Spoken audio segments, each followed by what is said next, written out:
Enggak lah. Lumayan. Ya. Halo, selamat pagi. Selamat pagi Sobat Cuan dan teman-teman semuanya. Selamat hari Senin, selamat hari pertama pembukaan market atau IHSG di minggu ini. Halo, morning Taufik. Jadi, seperti biasa Sobat Cuan, setiap hari Senin kita ada segmen e-talks, yaitu ngobrol bareng bersama dengan analis-analis dari CNBC Indonesia. Untuk teman-teman yang belum tahu, perkenalkan saya adalah Olivia Louis, Financial Expert Indonesia. Tema kita hari ini adalah kita akan membahas batu bara membara, karena seperti yang kita tahu tanggal 5 September kemarin, batu bara itu sempat menyentuh all time high di harga acuan Newcastle 457 dolar per ton. Nah, hari ini aku nggak akan ngobrol sendirian karena aku akan ditemenin sama salah satu analis dari CNBC Indonesia, yaitu Mas Putra. Langsung aja, nggak ada suaranya. Oh, ada. Mungkin ini ya, bisa volume dari handphonenya dikencengin dulu. Ada kok. Oke, sebentar. Halo, selamat pagi. Aku sambil request ya. Jadi, Sobat Cuan dan teman-teman udah siap belum menghadapi market hari ini? Semoga hari ini dan di minggu ini kita semua cuan ya. Halo, selamat pagi Mas Putra. Halo, selamat pagi.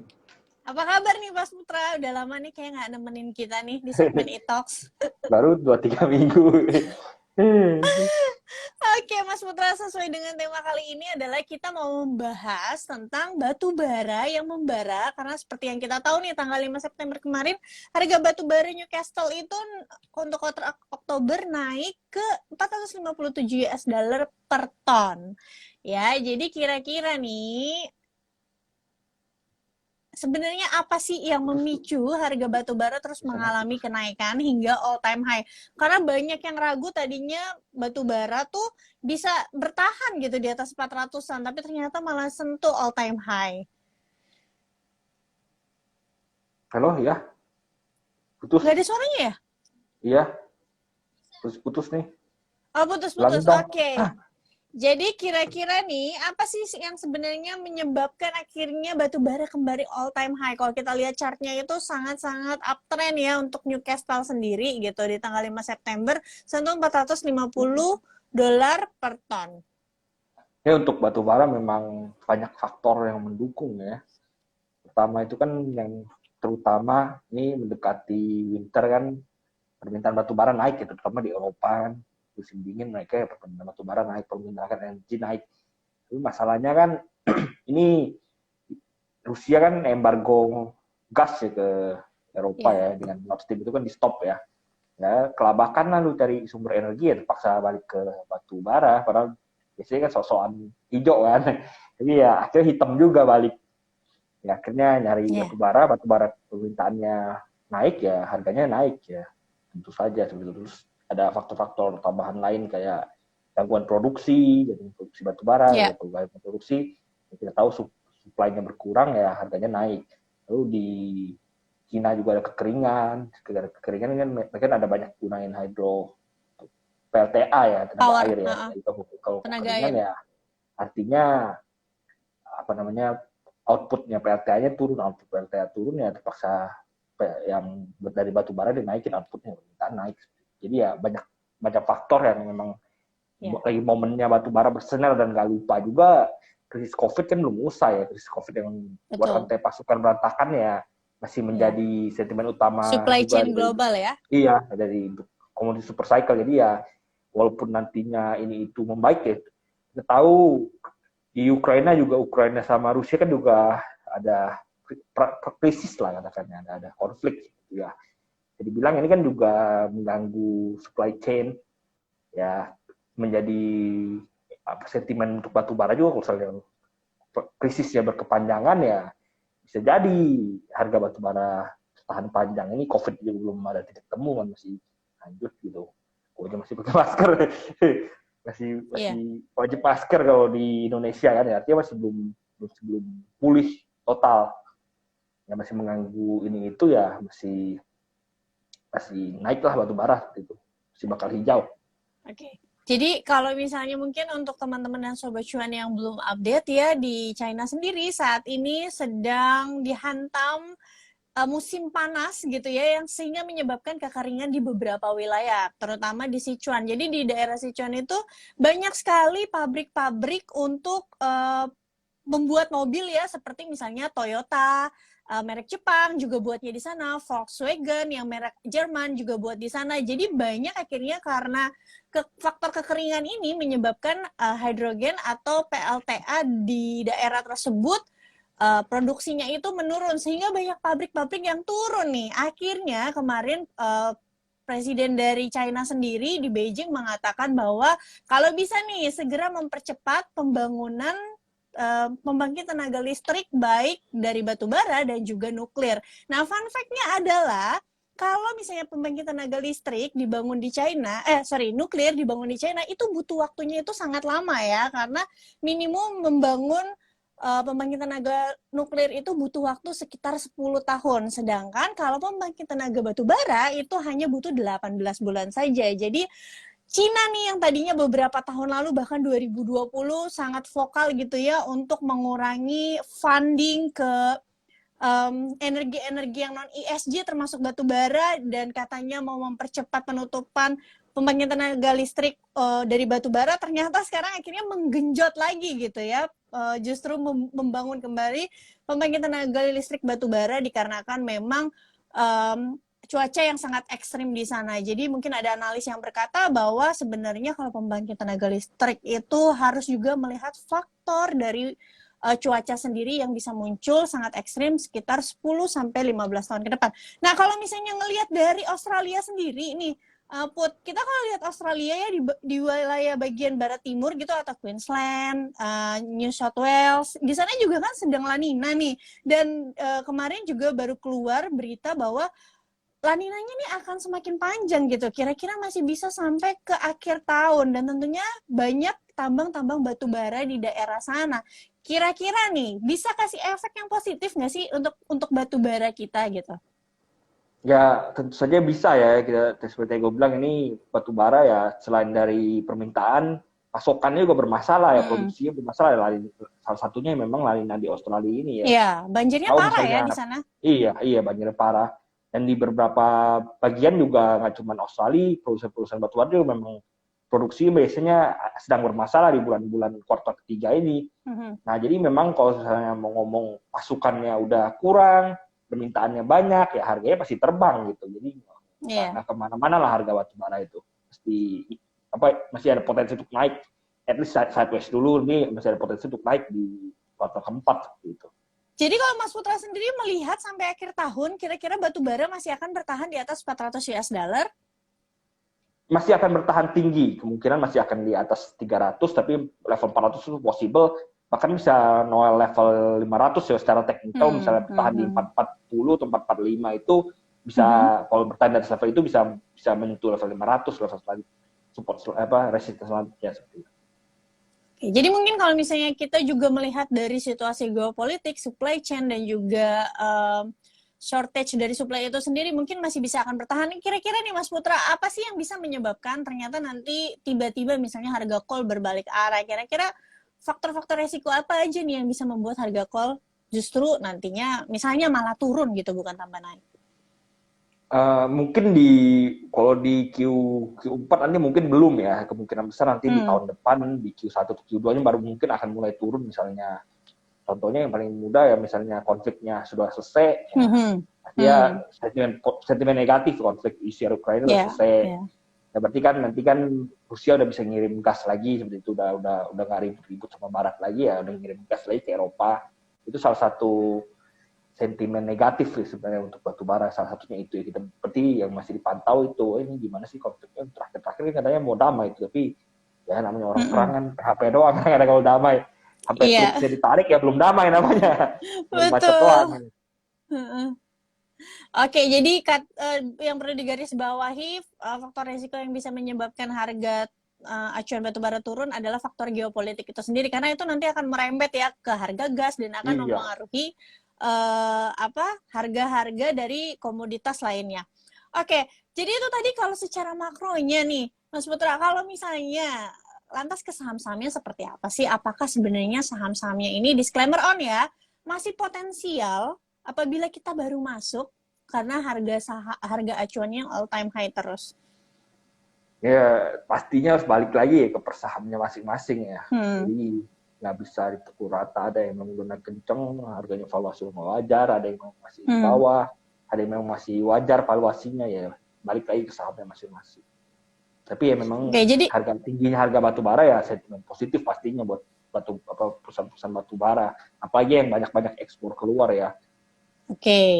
Misalnya tuh banyak ekspor keluar, biasanya ITMG ya, Adro, TMG ya, Adaro. duo itu yang banyak, yang Kalau paling gede PTBA lah. sendiri menarik nggak? Kalau misalnya di dalam negeri aja?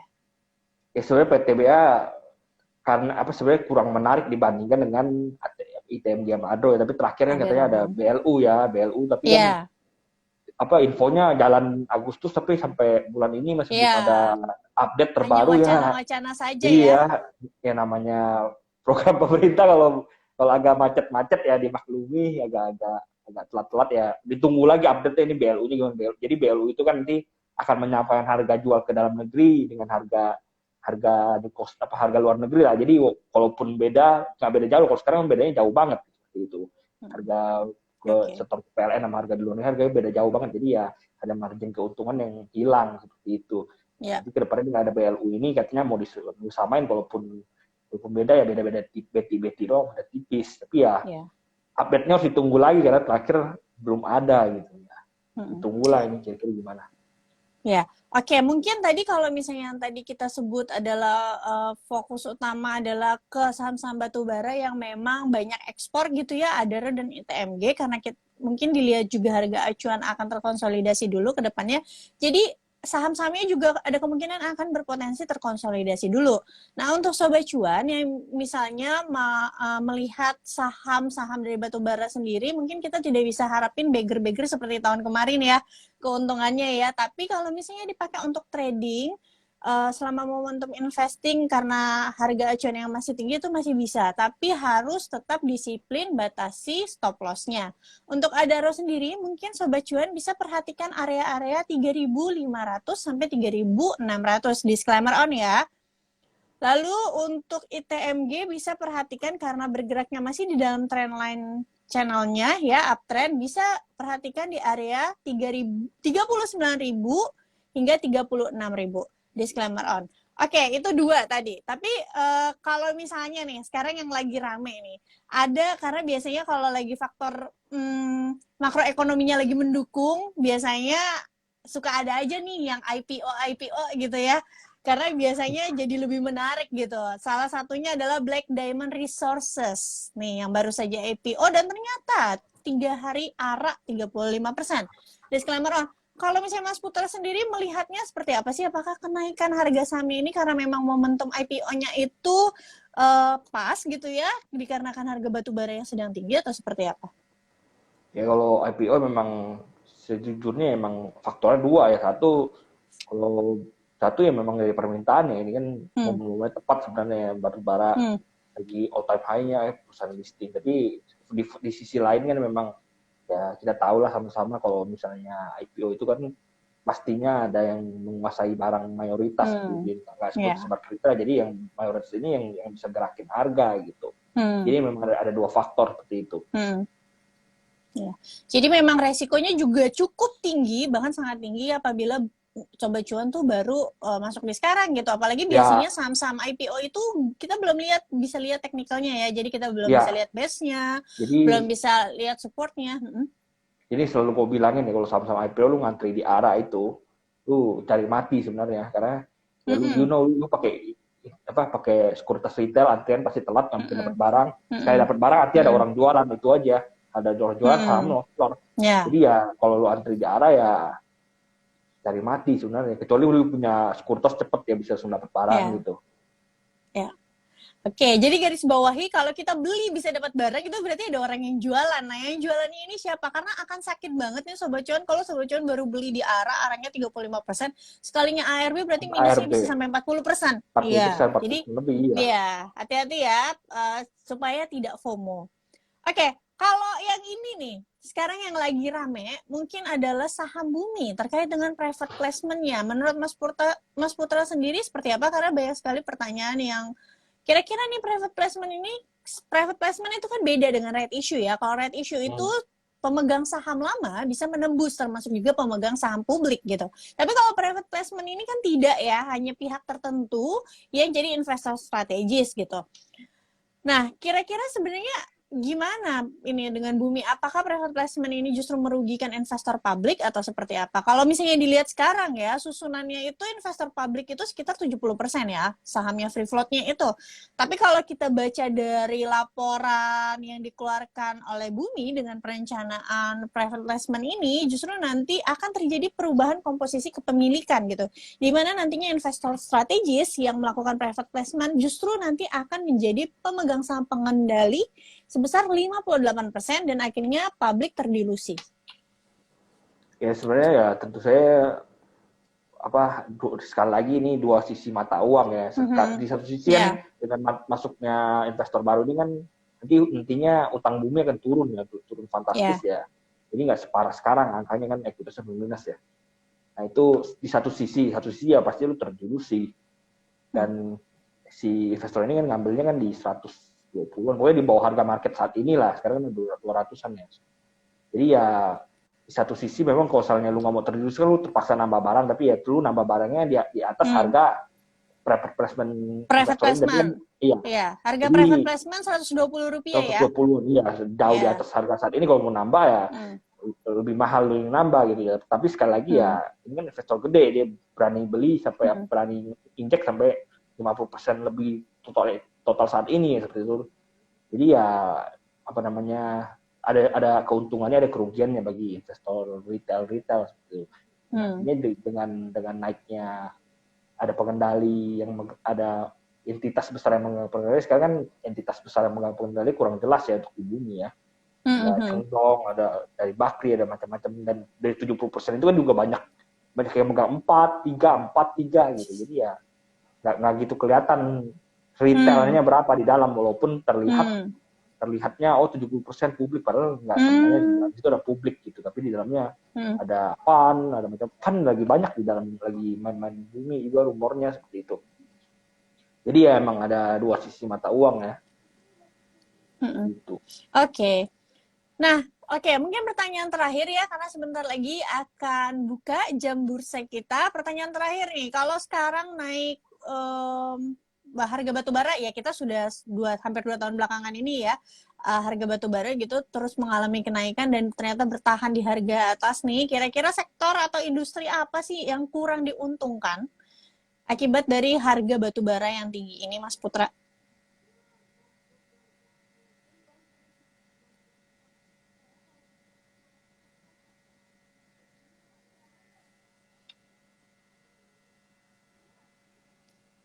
Halo, Mas Putra? Oke, Mas Putra keluar. Mungkin pertanyaan terakhir ini biar aku yang jawab aja ya, Sobat Cuan.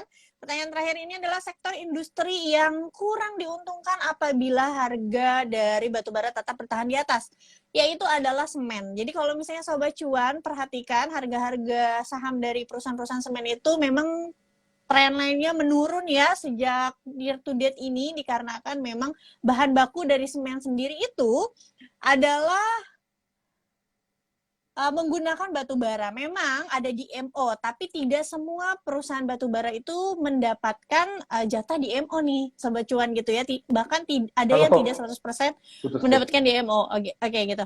Mas Putra, tambahin dong terkait dengan semen nih. Semen kan biasanya dirugikan kalau misalnya harga batu bara tinggi. Tapi menurut Mas Putra nih, semen ini udah price in belum sih dari sentimen negatif karena kenaikan batu bara? Ya, sebenarnya ada beberapa yang udah price in ya, tapi mayoritas sebenarnya masih akan nunggu. Biasanya soalnya harga batu bara naik, kerja mereka akan turun. Kerja mereka akan turun ya, baru kelihatan kan nanti kan ketika Lapco rilis ya. Nah, iya. Jadi kalau INTP sendiri sudah kelihatan ya, INTP itu semester 2 ternyata volume penjualannya turun sebesar 3%, bahkan laba bersihnya turun 50% nih. Dikarenakan kenaikan harga batu bara, INTP harus menaikkan harga jual produknya, tapi karena kenaikan harga jual, ternyata volume penjualan malah Iya, menurun. menekan Kalau penjualan. SMGR kayaknya masih lebih aman ya, karena dia dapat 100% DMO.